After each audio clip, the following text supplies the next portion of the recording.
सबको जय यीशु की अनुग्रहकालीन अनुग्रहवाणी सुनने के लिए मैं आप सभी लोगों का हार्दिक स्वागत करता हूं। आज अप्रैल की पहली तारीख है और आज ये बुधवार का दिन है।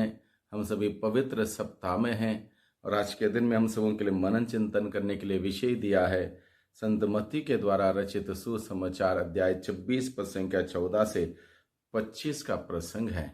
इसमें मुख्य रूप से हम देखते हैं यूदस इस्खारियोती प्रभु यीशु को पकड़वाने का षड्यंत्र रचता है।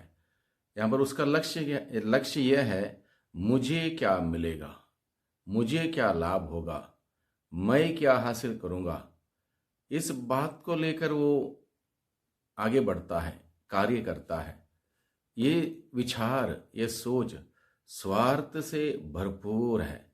स्वार्थ से भरी हुई यह विचारधारा उसको ना केवल अपने गुरु को त्यागने के लिए आगे बढ़ाता है, बल्कि उसका स्वयं का जीवन बर्बादी की ओर ले चलता है।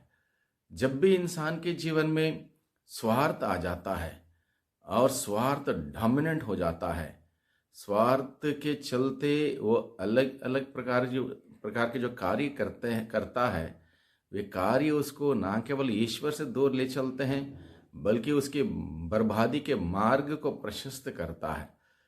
यूदस इस्खारियोती के जीवन से हम इस आज के प्रसंग के द्वारा हम यही सीखते हैं। यहाँ पर यूदस इस्खारियोती क्या करता है?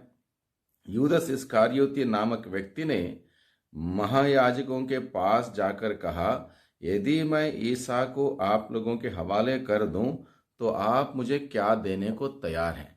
यूदस इस्खारियोती को अच्छी तरह से मालूम था कि महायाजक नेतागण प्रभु यीशु को पकड़ने के लिए और मरवा डालने के लिए तैयार हैं और उनको एक मौका चाहिए, कौन व्यक्ति होगा जो यीशु को पकड़ने में उनकी मदद करेगा। ये बात यूदस जानता था। यूदस ने सोचा यही एक मौका है और इस मौके का मैं पूरा का पूरा फायदा उठाऊं और आसानी से मैं यीशु को पकड़वाऊं ताकि मुझे लाभ मिले।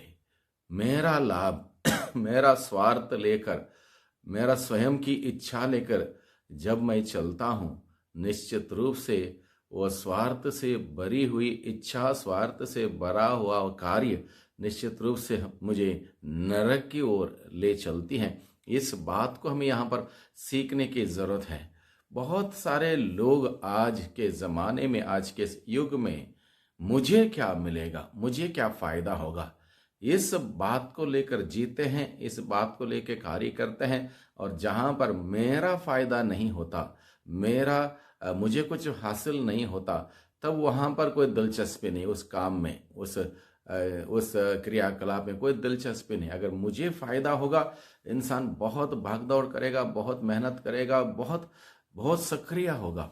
और यही बात यूदस इस्खारियोती के साथ हुई। उसको लगा कि जब उसने ऐसा बोला कि मैं यीशु को पकड़वा दूं तो मुझे क्या मिलेगा, उन्होंने उसे चांदी के 30 सिक्के दिए। चांदी के 30 सिक्के बहुत कीमत थे उस वक्त, और उसको बहुत अच्छा लगा, इतना सारा धन मुझे मिल रहा है, चांदी के सिक्के मिल रहे हैं 30, तो वहाँ से पीछे हटने का कोई सवाल ही नहीं है। अपने गुरु को पकड़वाने के लिए पूरा का पूरा इंतज़ाम, मौका वो ढूंढता है। किसी हालत में इस मौके को मैं अपने हाथ से जाने नहीं दूंगा, क्योंकि उसका व्यक्तिगत लाभ है।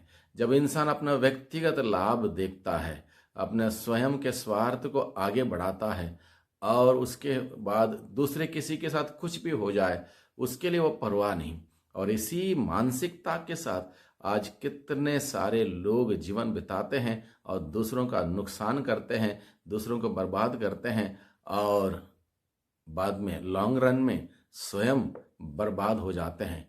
यानी कि स्वार्थ जो है कितना बुरा है और इंसान के साथ कितना बुरा करता है और बुरा करने वाले के साथ कितना बुरा होता है।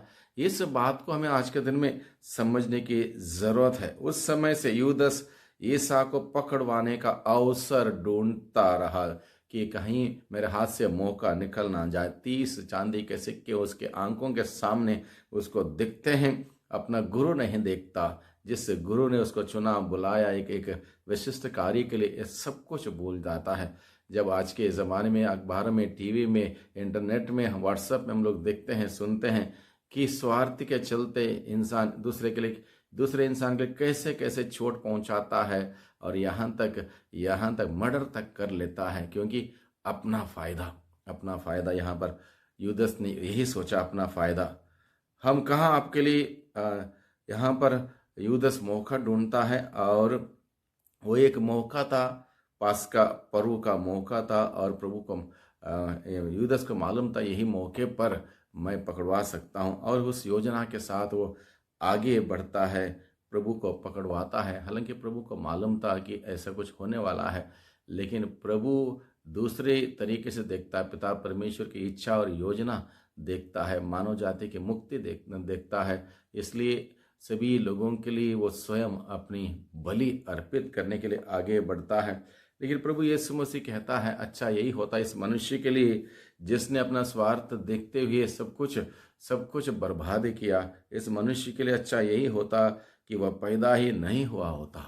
यहाँ तक प्रभु ने बोला, यानी कि जो स्वार्थ से संचालित हैं, स्वार्थ को लेकर काम करते हैं, उनके लिए प्रभु ने बड़ा कठोर शब्द इस्तेमाल किए हैं, क्योंकि स्वार्थ बर्बादी की ओर ले चलता है, स्वयं की और दूसरों की हर प्रकार की बर्बादी की ओर ले चलता है। इसलिए आज के दिन में भाइयों बहनों, जब हम प्रभु के इन वचनों को सुनेंगे, इन वचनों को अपने जीवन में लागू करें। कहीं मैं स्वार्थ से संचालित तो नहीं हूँ, मैं अपना लाभ तो नहीं देख रहा हूँ। हम ऐसा करें, हम दूसरों के लिए उपयोगी बने, स्वयं के लिए उपयोगी, स्वयं के फायदा देखने वाले हर कोई है। हम क्रिस्तियां हैं, प्रभु के हैं।